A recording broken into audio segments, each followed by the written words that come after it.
नमस्कार, मेरा नाम अंजलि प्रिया है और जैसा कि आप जानते हैं अभी कुछ दिनों पहले सांसद में एक अटैक हुआ था, जिस अटैक की वजह से कई सारे सांसदों को निलंबित कर दिया गया।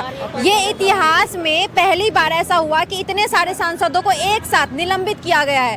तो इसी पे आज हम बात करेंगे मेहताब साहब से। तो सर, आप इस पे कुछ कमेंट करना चाहें? देखिए, जो भी संसद में हुआ मैं उसका विरोध करता हूँ। ऐसा नहीं होना चाहिए क्योंकि संसद जो है हमारा न्याय का मंदिर है, लोकतांत्रिक मंदिर है, जिसको हम लोकतांत्रिक मंदिर कहते हैं। मगर मुझे सिर्फ इस बात का अफसोस है कि हमारे देश का संसद जब सुरक्षित नहीं है तो आम जनता का क्या हाल है। मतलब 4 अज्ञात लोग, और वो भी भारतीय जनता पार्टी के सांसद ने उनको पास दिलाए, कैसे गए वो अंदर। अगर खुदा ना खास्ता उन पर आरडीएक्स होता तो वहां पर चाहे वो बीजेपी के सांसद हो या किसी भी पार्टी के सांसद हो, जान को खतरा तो हो सकता था। इतनी बड़ी चूक क्यों हुई, अंदर क्यों भेजा गया उन्हें, तो ये सोचने का विषय है। सर, इसके बाद जो है ये घटना के बाद एकदम से न्यूज आता है कि राज्यसभा और लोकसभा दोनों से कई सारे एमपी को हटा दिया जाता है, निलंबित कर दिया जाता है। तो इसकी वजह क्या है? क्या ये आने वाले चुनाव का कोई प्रपंच है जो रचा जा रहा है अभी से? देखिए मैडम, अगर उस सांसद की जगह कांग्रेस का सांसद होता या उसके आई कार्ड मिलते ना, तो पता नहीं कहां से कहां तार जोड़ दिए जाते। ओसामा बिन लादेन के ग्रुप से, आईएसआई से, लश्कर तैयबा से जोड़ दिए जाते, क्योंकि वो भारतीय जनता पार्टी के सांसद हैं। और वो बच्चे जो हैं वो चारों, मैं कहूँगा, बेरोजगार ही हैं। देश में हो क्या रहा है मुझे बताओ आप। हम क्या ढूंढ रहे हैं? जमीन के नीचे मंदिर, के नीचे मस्जिद, मस्जिद के नीचे मंदिर। इसी बात पे उन सांसदों को निकाला गया, राज्यसभा के सांसदों को भी निकाला गया है। इसका कारण ये है कि वो लोग भी यही कह रहे हैं कि वो 4 युवाओं को डिफेंड कर रहे हैं कहीं ना कहीं। देखिए, मैं क्या कह रहा हूँ, अगर आप भारतीय जनता पार्टी से मुद्दों पर सवाल करोगे या बोलोगे तो फुल तानाशाही चल रही है, फुल तानाशाही। मैंने अभी शुरू में कहा था कि अगर मैंने आपको गांव का प्रधान बनाया है, मैंने वोट दिया है या एमएलए बनाया है, तो आपसे ही तो बात करूंगा या मैं विपक्षी से बोलूंगा। जब आप काम नहीं करोगे तो हमारे देश में हो क्या रहा है? हिंदू मुस्लिम, मंदिर मस्जिद, देश को गुमराह किया जा रहा है, मुद्दों से भटकाया जा रहा है। और आपके चैनल के माध्यम से मैं अपनी एक बात कहकर खत्म करूंगा। आप लगे रहिए मंदिर मस्जिद में, लगे रहिए जातिवाद में और बांटते रहिए आस्था के नाम पर। आपकी जेब ये ऐसे ही खाली कर देंगे और बेवकूफ बनते रहिए, क्योंकि एजुकेशन की बहुत कमी है हमारे देश में। सर, लेकिन आज बीजेपी की सरकार जब से आई है वो ये भी दावा कर रही है कि सब कुछ विकास हो रहा है, विदेशी पटल पे हमारा नाम हो रहा है और सब कुछ लगातार बढ़ रहा है। तब तो 2 बार आई बीजेपी, उसके बाद तीसरी बार भी आने का चांसेज है। विधानसभा चुनाव हुआ, उसमें भी बीजेपी ने अच्छा खासा सब जगह जीता है। हाँ, पहले मैं असल में कपड़े ही नहीं पहनता था, पहले मैं ये सड़कें ही नहीं थी, सारा यहाँ रेता था। मैडम, आप एक पत्रकार हैं और जो मीडिया होती है वो विपक्ष के पक्ष में बात करती है, ना कि सत्ता में बैठी हुई। सवाल मैं जवाब देता हूँ। आप कनॉट प्लेस में खड़े हैं ना, ये कांग्रेस की बदौलत है।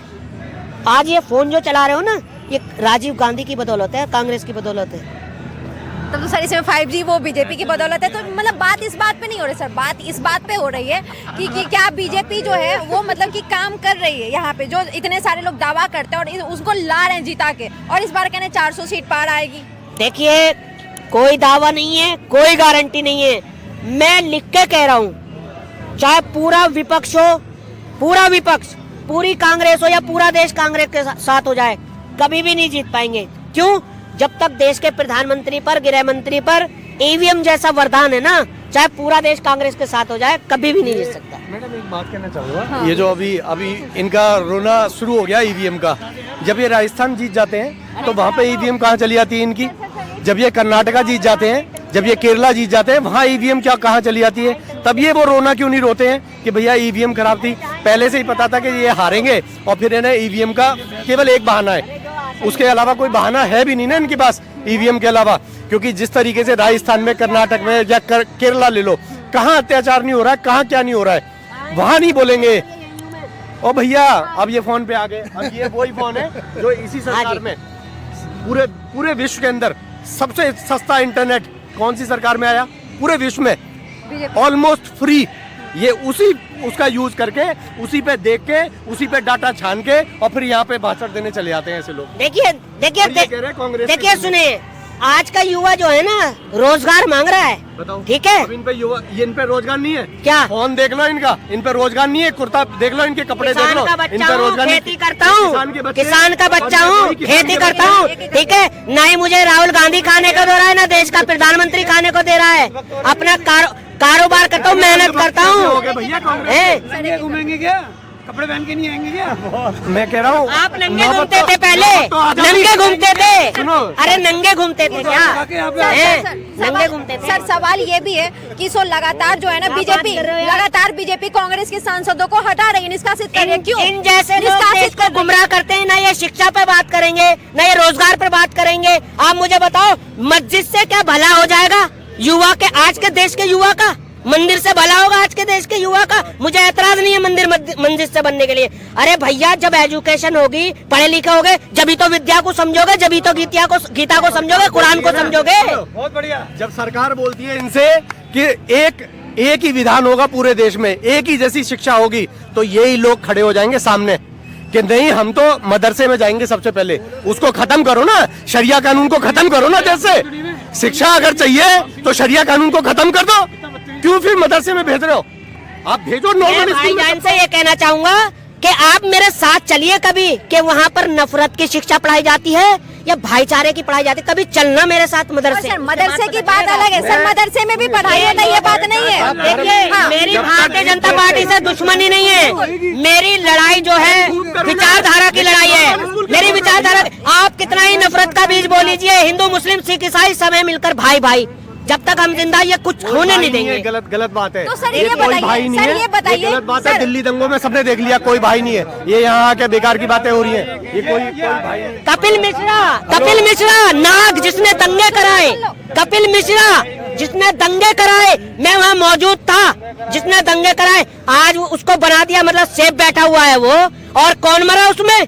क्या चेहरा देखा गया था? हिंदू मर रहा है, मुसलमान मर रहा है? मतलब छतों पे इन्होंने पहले दंगे से पहले की बात बता रहा हूँ, वो गुलेल बना के इन्होंने रख रखी थी।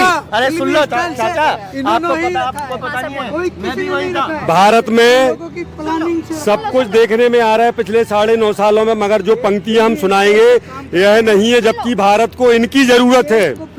बहा दो प्रेम की गंगा, दिलों में प्रेम का सागर, हमें आपस में मिलजुल कर प्रभु रहे ना सिखा देना।